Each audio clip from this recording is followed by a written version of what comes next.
Little did I know what I was really getting into.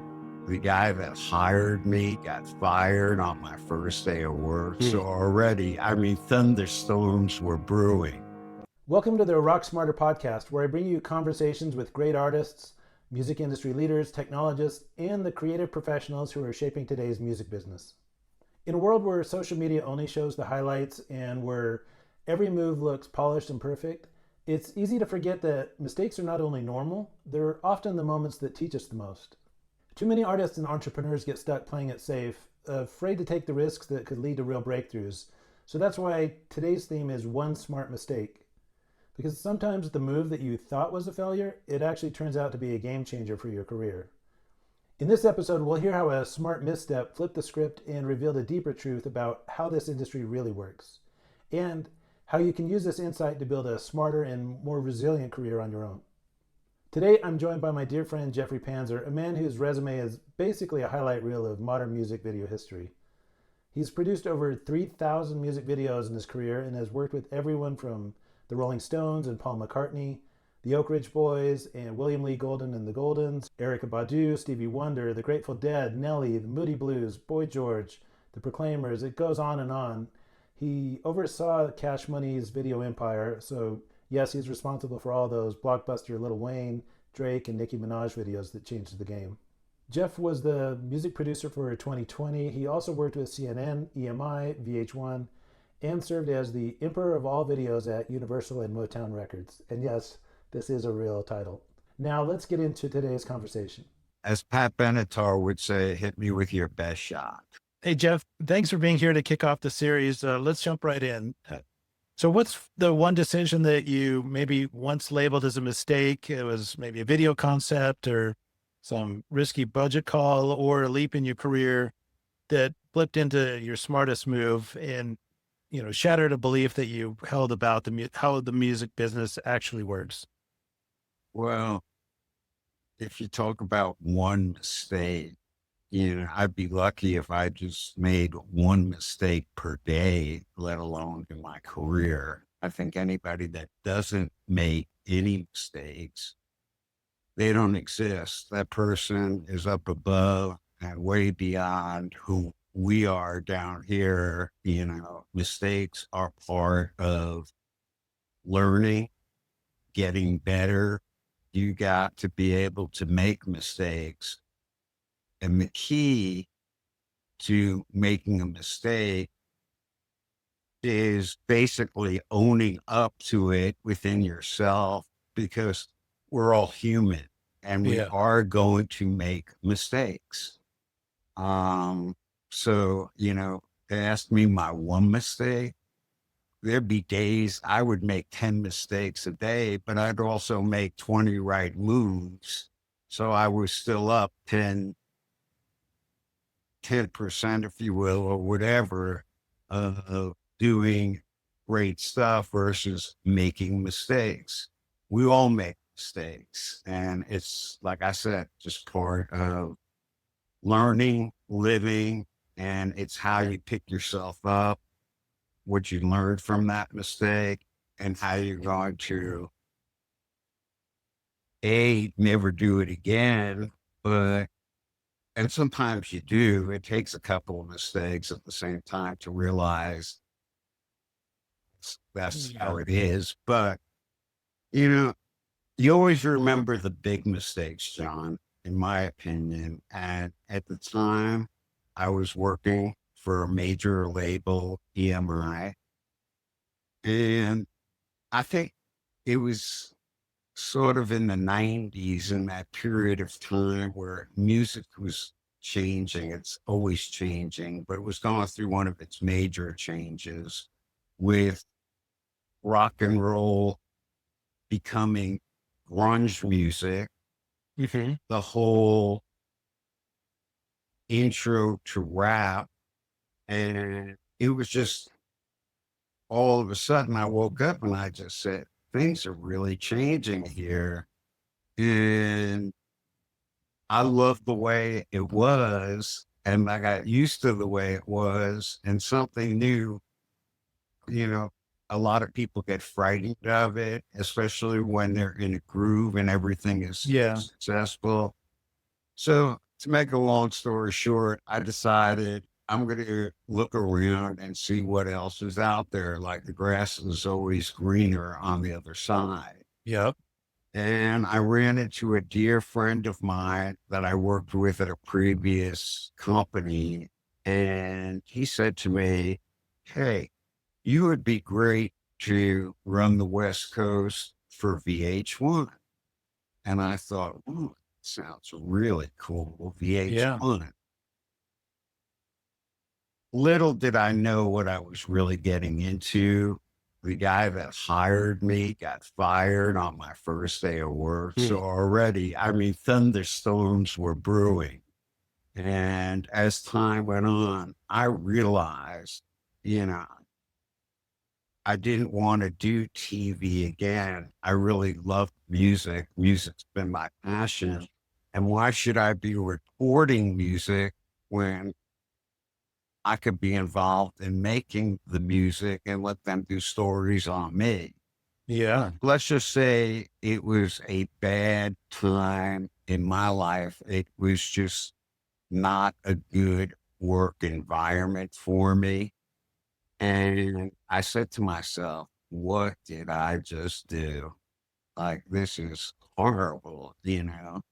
And as luck has it, I ran into on a flight heading back from New York to Los Angeles, I ran into Daniel Glass, who was going to Yeah. become the head of this new quote boutique label called Rising Tide.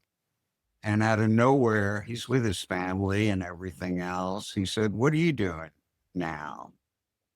And I'm thinking, if I wasn't on that plane, what would have happened to me? But it just how things happen in this world. And I ended up leaving VH1 on a Friday and starting this small boutique label with Daniel Glass, Monty Littman, Steve Leeds, all terrific people that Yeah. I've worked with in the past. So it was like coming home again. And that turned out to be the best move I could have made in my entire career because the whole rising tide thing ultimately in a short period of time of 2 or 3 months became Universal Records. And all of a sudden, this little label today is the largest music group around, you Yeah. know, and By far. Yeah. I was there when it started, you know, and it's funny how life works like that. You know, it's basically not always how smart you are, it's who you know, it's how you network, and you're real good at this. You know, you have a friend over here, a friend over there. Why doesn't this friend talk with this friend? And maybe something good could happen. Um, and this has happened in our particular cases. You know, good things have happened with just knowing you and learning who your brother is. Yeah. And I think your brother is a terrific talent and a perfect example that I would never have met Alan Lucchetti if it wasn't for me knowing you through the Goldens, Yeah. you know, and it just is the people you meet. But the lessons I think I walked around after all these mistakes and everything else is, as I mentioned earlier, we're all going to make mistakes. The grass isn't always greener on the other side, and appreciate what you have while you have it. And as the Eagles once said, take it to the limit one more time. And That's really that's how great you advice. become successful. Yeah. And it sounds like, having the title at VH1, having the infrastructure, having the paycheck, all those things, but recognizing that comes with the cost too, and there's trade-offs. If you're not happy, then, you know, titles and nice big office this and everything else. I got to VH1. Nobody knew I was supposed to be there. So I'm with the MTV folks on the West Coast because VH1 didn't have anybody working for them officially on the West Coast. So there I ended up in an office, a desk, and a telephone, and welcome to your new job. And I just left an office, and a beautiful office for EMI with a balcony and everything else there on it. And it was wonderful. And I said, this was not a smart decision to make. And it just went downhill from there. And I'll tell you what the turning point was. The Tano singer, Latino superstar, Selena, Oh, yeah. fortunately, was shot by the head of her fan club. And I was asked to go down there with a crew and a reporter to cover the story. So we went to the Holiday Inn, we're covering the story, and we end up at the Civic Center or something where this girl's body is on display.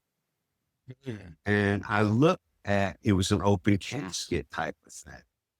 And I looked down and there was this girl that ironically I worked with at EMI, doing a video, a rap video with a rap group called the Barrowry Brothers or something like that, but she was featured in the song.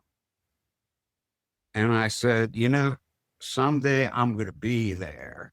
And I don't want to be there to say I should have done this or I should have done that. It was a real rude awakening, actually.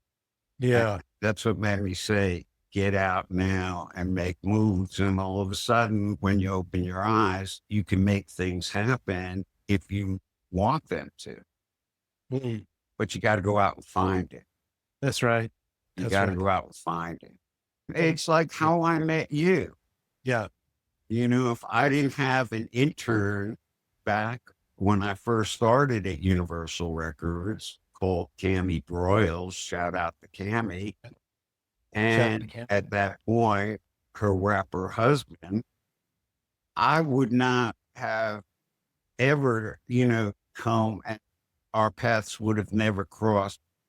But I just got on the phone with her because I try to speak to still as many people, especially the interns, that, you know, you sort of give breaks to see, you know, how they can succeed. And I had a great track record with some of my interns. They turned out to be real phenomenal, successful people. And I was on the phone with her and I said, she asked me what I was doing. I told her I'm managing these independent acts, this and that, but one of them is my best friend. And it's sort of like, it's getting to be too much. I have too many things on my plate. And I said, I'm looking for that person that could help. And that's when she said your name. So I picked up the phone and I said, you want to come work with us? We need a social media guy, but also a leader that could take control.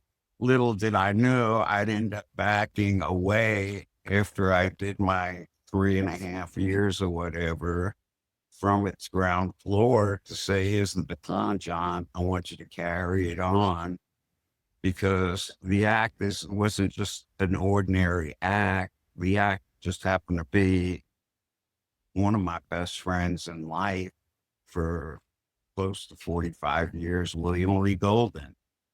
And I felt there was something sacred that I just couldn't pass off somebody just to get it off my plate. I had to be responsible for William, that William was going to be taken care of and his family, because it's a family act. And a lot has happened since that day, but you know, it's like you've called on me, I've called on you, and that's how relationships work and really flourish, is by just networking and staying in touch with the people that matter and you care about. Yeah, absolutely. And I think that one of the takeaways for the viewers is that when I first met you, we were just aligned in our values. And so it was just a no brainer. Once we met, it was like, I need to work with these people. And a lot of people will overlook the interns or overlook somebody that's lower in, status. But when you take care of those people and they go on to do great things and you build these relationships, those can be some of the greatest moments. Because everybody's going to have their own journey, That's right. in whatever they decide, whatever profession they're in. But mistakes are inherent in the game, no matter who, what, where, and how. And it's just how you handle the mistakes and learn from them and keep on moving forward. And as I've come to learn, try not to dwell on it, try not to look back, learn and keep on moving forward. Yeah. Incredible advice. Thank you, Jeff. We'll talk soon. Thank you, John.